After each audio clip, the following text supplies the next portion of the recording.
para sa Veritas News ngayon.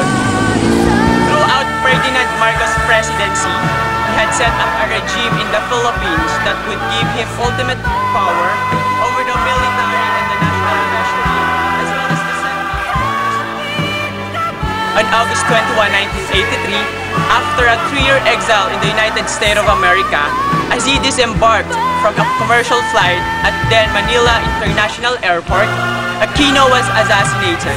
His assassination shocked and outraged many Filipinos, most whom by he had lost confidence in Marcos' administration.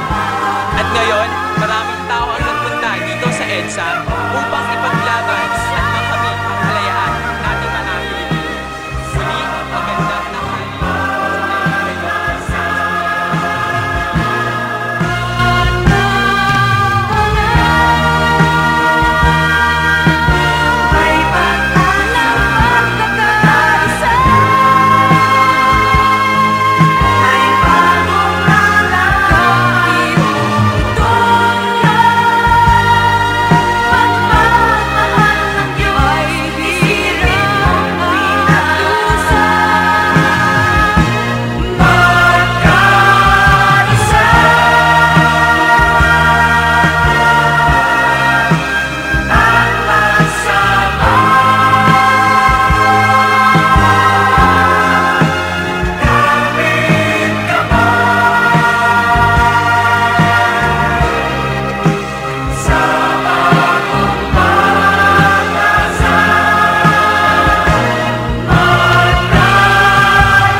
Justice for Nino. Justice for Nino. Tigil ang katiwalian.